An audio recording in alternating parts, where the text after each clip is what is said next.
Good morning from WKYT News. I'm Bill Bryant, and we welcome you to Kentucky Newsmakers. We have a couple of very different perspectives today. Later, we'll be hearing from former State Auditor Mike Harmon, who's written a book reminiscing on his political career and how times have changed. That's later on. But first, Lexington Democratic State Representative George Brown is here, weeks ahead of the 2026 legislative session.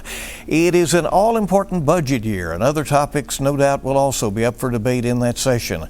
Representative Brown has several bills he's proposing. He says there will be more, and many of those deal with gun-related issues. How does the minority party get its voices heard in a legislature where Republicans hold supermajorities in both chambers? We'll also get Representative Brown's perspective, hopefully on the issues surrounding the Fayette County schools. Representative Brown has represented the 77th District for more than a decade. He is also a Lexington native. Representative, thanks for coming. We appreciate it very much. Thank you, Bill. It's a pleasure seeing you. Pleasure being with you this morning. Same as always. Yes. As the days tick toward the legislative session, it's getting a little more energetic over there in Frankfort right now. We know the budget always has to be the top priority. That's the one thing that has to be done in this 2026 session. How we spend, how the lawmakers will spend the tax dollars. What are you propose to spend those tax dollars? Was right. Yeah. What are you watching? What will you try to influence as that spending plan is put together? Well, we try to deal with fairness and deal with the problems that are cropping up in our society. We have been flush with cash for the last several years.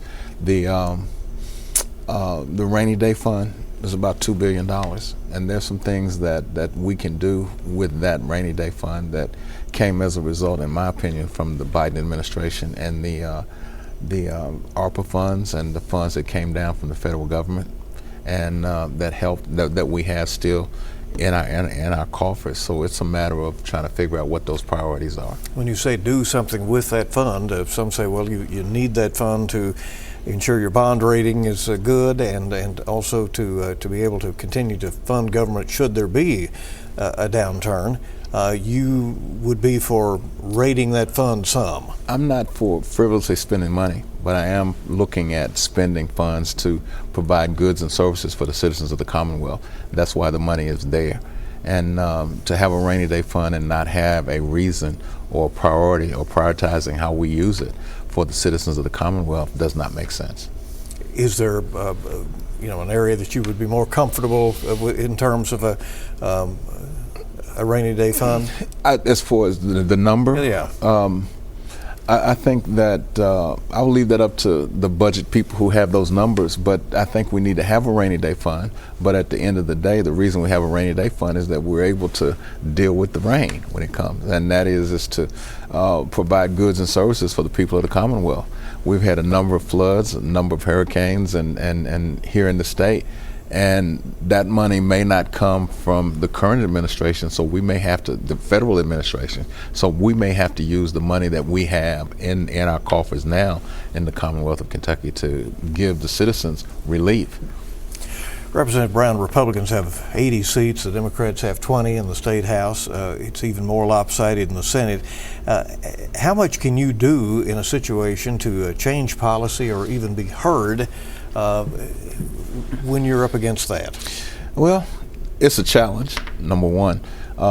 It's about consistency. It's about showing up to work and representing your constituents. When I first was elected in 2014 and served my first session, 2015 to 2016, I was told by the Speaker Pro Tem that the people elected me to come to Frankfort not to win every vote, but to represent the people that elected me to go to Frankfort. So that's what I've been doing for the last 11 years. This is that'll be my 12th year next year. Do you feel your views reflect your district? I think so. I think so. Do you feel they reflect the views across Kentucky? Well, maybe not all of Kentucky, but the thing is that we all have issues and concerns, so it's a matter of us having conversation, in my opinion, about how things are coming down the pike and how we deal with them. So it is a matter of putting those things on the table, and heretofore that my colleagues, Republican colleagues have not always seen eye to eye with me in terms of the issues dealing with guns, gun violence. That is a purge in the inner city of Lexington is a real problem. So I have a responsibility to represent the people that sent me to Frankfort and bring those issues up. You have several bills in that regard. Yes. that you are filing for this session. Yes. One, HB 120, you call a gun safety bill. Yes. Right? Yes. What would it do? It is basically, it's called the Baby Dre Act. It is for a gentleman whose grandson was in a babysitting situation. There was a gun in the house. The gun fell, hit the ground, discharged, and killed his grandson. So it is about safety. It's about gun safety, that if gun owners who have a weapon and it's loaded have a responsibility for the safety of people around them, especially children. So the gun owner would be held responsible? Yes. Then you have several others that are gun-related as well.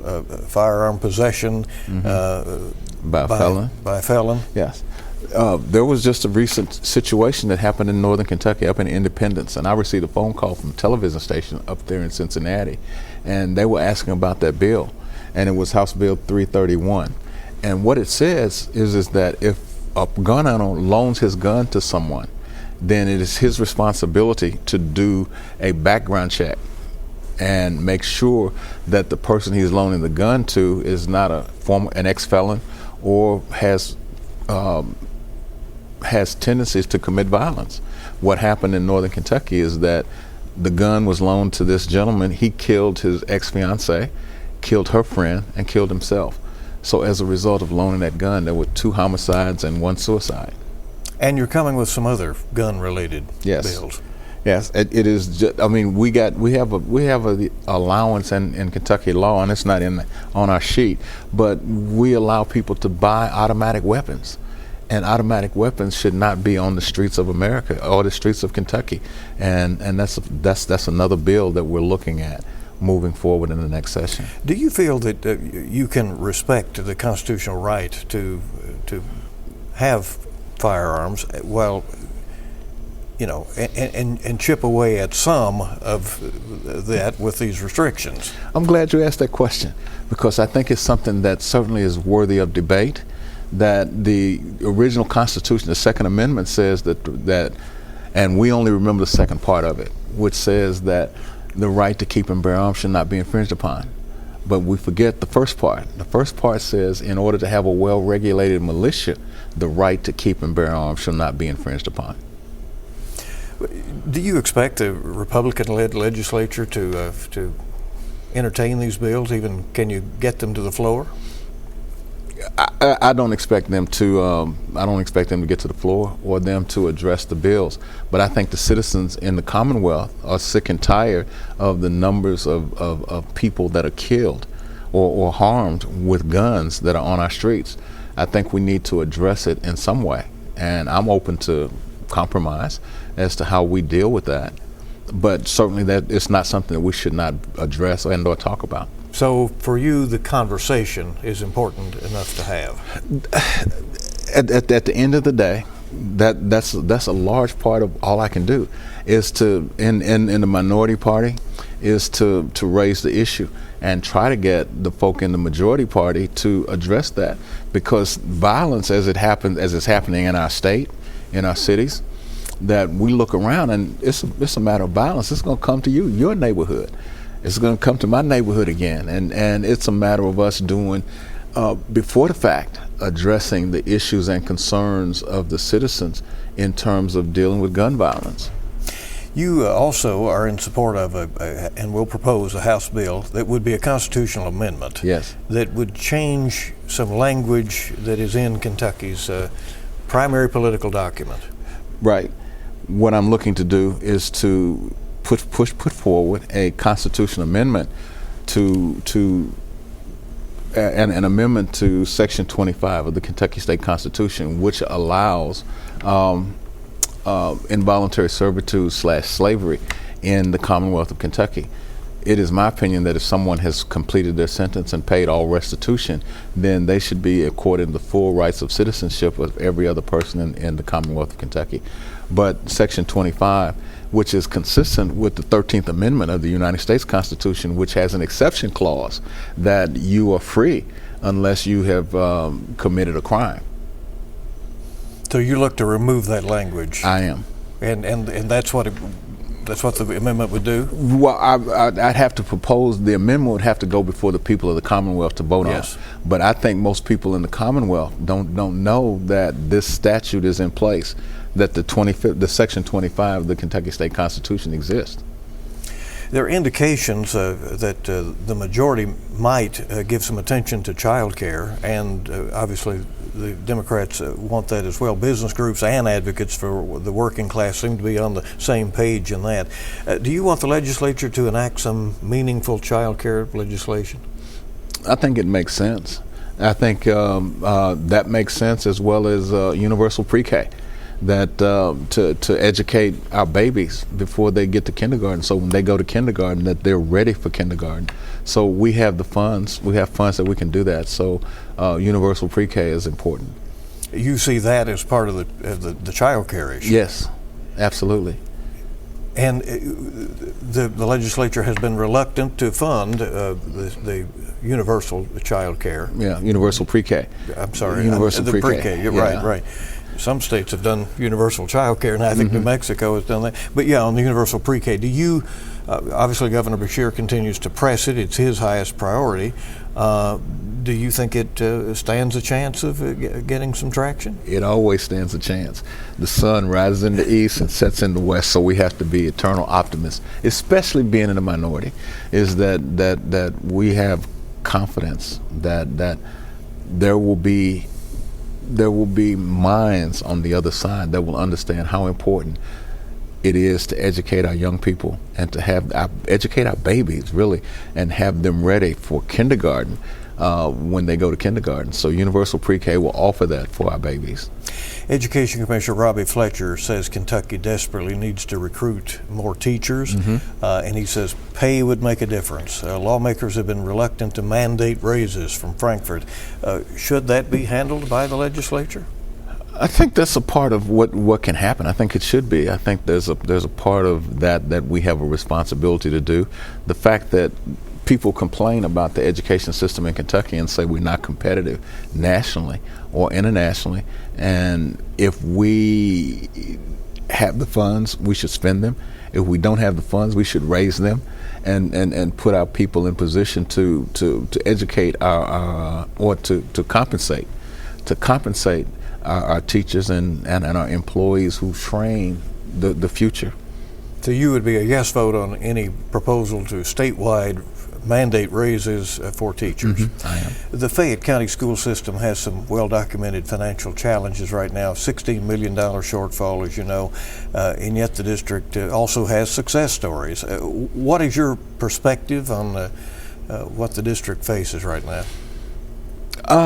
It is really, I won't call it a mess, because operationally, I don't know what is occurring with the Fayette County public school system. I think there are a lot of people that are making accusations and pointing fingers, and they don't know, like I don't know. But at the end of the day, audits and reviews of operations are things that would look at the operation, look at the expenditure funds, look at whether they're credible expenditures or if there's something that has been done that's incorrect. To my knowledge, nothing to this point has insinuated or said anything about a misuse of funds. It's operational. So you continue to watch that and try to get more information.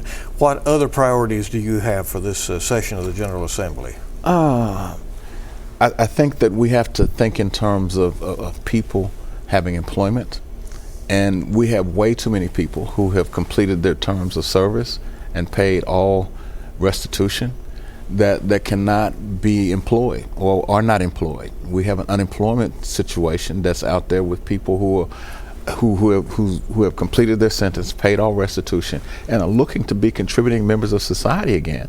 It is, I would hope that we would be more sensitive to the needs and concerns of our fellow man. That only by the grace of God have you and I or you and I are not in that situation. And a lot of people that are watching this program are not in that situation. And I wonder what people would think if it were them, or if it were members of their family. That it says in the Bible, do unto others as you would have them do unto you. And I think that it matters, especially to people who have those problems.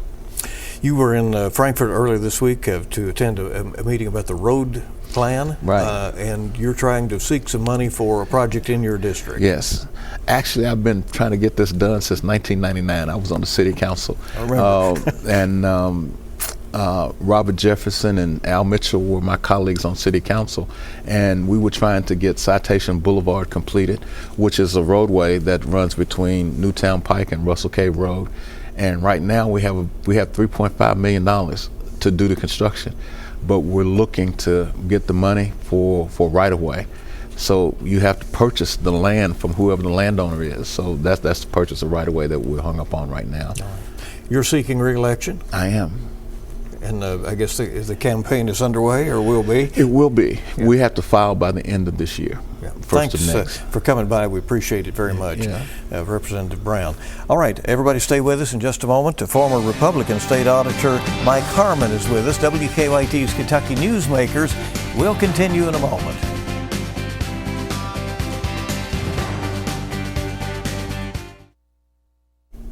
Welcome back to Kentucky Newsmakers. Former Kentucky Auditor Mike Harmon is enjoying a little bit of a slower pace these days. He's written a book, he does some advocacy work, and no doubt has had a chance to think back on his unlikely rise to statewide office.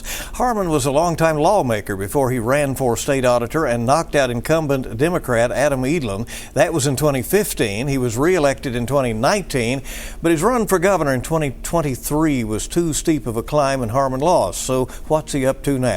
Well, he's joining us today to update us. Thanks for coming. We appreciate it very Bill, much. thanks for having me here. So what are you doing these days? Well, I did a lot of things after I termed out in the end of 2023. Yeah. God said, be still and listen for a while. So I was still and listened and ended up writing my book, the Pawpaw's POV. I tell everybody it's got just about every joke I told on the trail.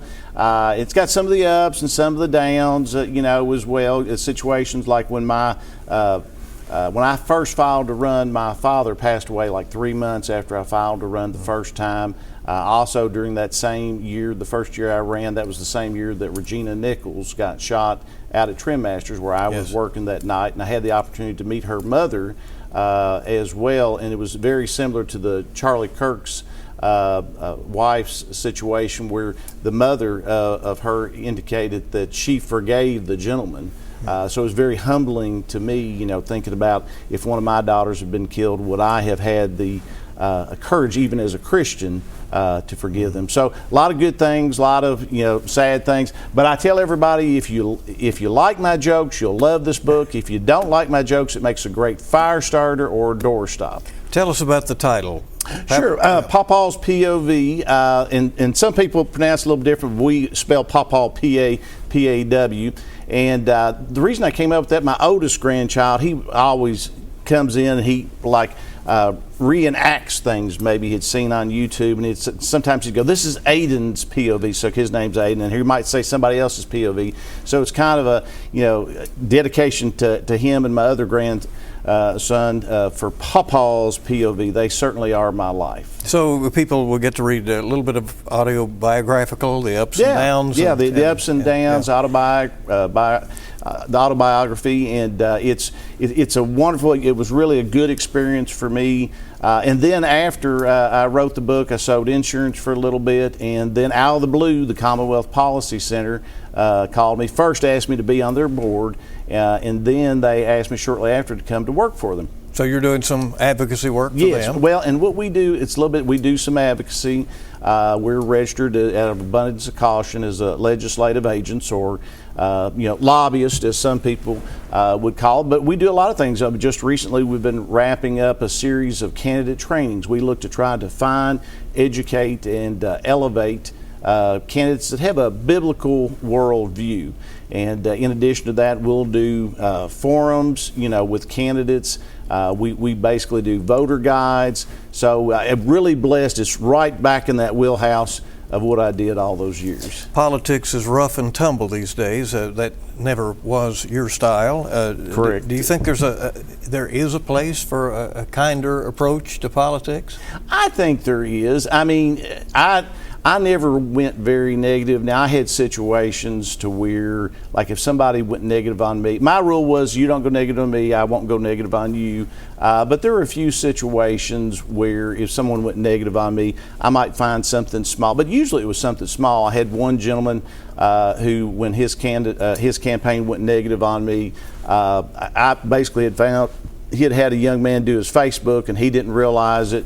That he did this, but he put on the Facebook that he was a moderate, and I knew the gentleman really well, good guy, and I knew he was probably conservative. But I pulled a screenshot and I put it on my Facebook, and I said, well, you know, my opponent, you know, he's kind of dinging on me a little bit. I said, but he says he's a moderate. I said, that's fine if you want. That's fine. I said, I'm conservative. I've always been a conservative. If you want a conservative, please vote for me. And he found me, and he's like, oh man, I'm so glad you said that. I didn't realize that young man had put that on there. And then, so he changed it to conservative. Then I ran an ad and said, well, now he's saying he's conservative. I don't guess he knows what he is, but if you want a conservative, I'm always a conservative. Do you regret that, or do you think that? No, it was very kind, and the gentleman actually switched to Republican. We're good friends. Do you think Kentucky's generally on a good track right now? I think as a whole, it's changed a lot. I mean, I talked to some of my friends, both in the House and the Senate, and some of the people on outside, and they had wanted to accomplish so much more, but I'm like, man, I was there for 13 years in the minority. Not once did I was in the majority. Matter of fact, it was funny. The moment I left from being a state rep to going to auditor, the very next full cycle election, they became the Republicans, came not only the majority, but the supermajority. And I always say, well, if I'd known I'd been holding them back, I'd left years ago. But, you know, they've accomplished so much, things that are near and dear to me, you know, in regards to the issues of pro-life and protecting the innocent unborn, and you know, lowering income tax, and, you know, allowing people to work how they want to work. Is it intriguing to you that Kentucky's a state where President Donald Trump is exceptionally popular, and the governor, a Democrat, is exceptionally popular among the voters? Yeah, you know, and that's an interesting dynamic. I know a lot of discussions about that.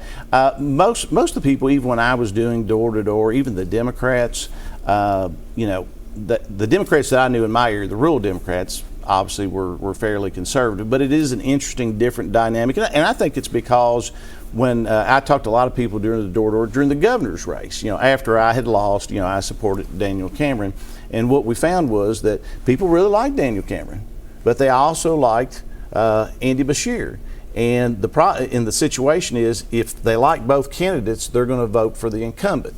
So now in this, you know, the Senate race, of course, I know Andy Beshear's not running in it, but if he were, it might be a different thing from the standpoint. Do you have a choice in the Senate? Well, it's difficult because I'm dear friends with Daniel Cameron. I'm dear friends with Andy Barr. I'm getting to know Nate Morris, and of course Mike Farragut. He's been working it hard too. So really, I would hesitate to pick one publicly. Are you paying much attention to your successor, Auditor Allison Ball? She's looking into the state's two largest school systems right now, Jefferson and Fayette County. How challenging will it be for her to provide some good answers and good guidance for those systems? I think she will do a great job. She is doing a great job. Those things are very challenging just because of the size, the magnitude. I know right before I was getting ready to leave, there was a big push for us to do, you know, the Jefferson County school system, and we didn't actually start it, but we put some things in place and said, you know, told them basically what we would need, because it takes several $100,000 cost to audit them. So we put some things in place to say, and you know, as you've indicated, they've decided to go ahead and go through with that. She indicated that once she started looking at those districts, that there have been questions now coming in about other systems across the state. Any surprise to you with that? You know, not too much. I know as auditor, we chaired the school district audits. We oversaw, you know, we didn't audit themselves unless we did it like more of a special exam as opposed to a financial statement audit. But from what we saw, that, you know, we would look at the contracts and make sure the contracts, and there were a couple of times that we had to say, you know, this auditor, this private auditor had some concerns from previous audits, so they had to correct some things before we would actually approve their contracts. Can you see yourself ever returning to elective politics? Possibly. People ask me if I'm ever going to run again, and I jokingly tell them, I'm a recovering politician, but I could relapse at any time. But now, in all sincerity, I'm not sure. I really appreciate working for the Commonwealth Policy Center. They do a fantastic job. But if I were to run for something, possibly Secretary of State. I almost ran for Secretary of State before I ran for Auditor, but God kept saying, close that door, close that door. The other thing is Congressman Comer is in the 1st District. I'm in the 1st District now over in Boyle County. There's a lot of rumors and speculation that he will run for governor. If he runs for governor, if he does win, that would be an open seat, so that might be something I would consider as well. Your book is, again, Papa's POV, point of view, and yes. Where can folks find it? They can find it either at mikeharmon.com, or they can also go to Amazon. It's available on Amazon.com as well. If we get a shot of it there, there's the cover. Former Auditor Mike Harmon, thanks for coming. We appreciate it. Thank you so much. Yes, Bill. sir. Thank you. We'll be back. We'll wrap up Kentucky Newsmakers in a moment.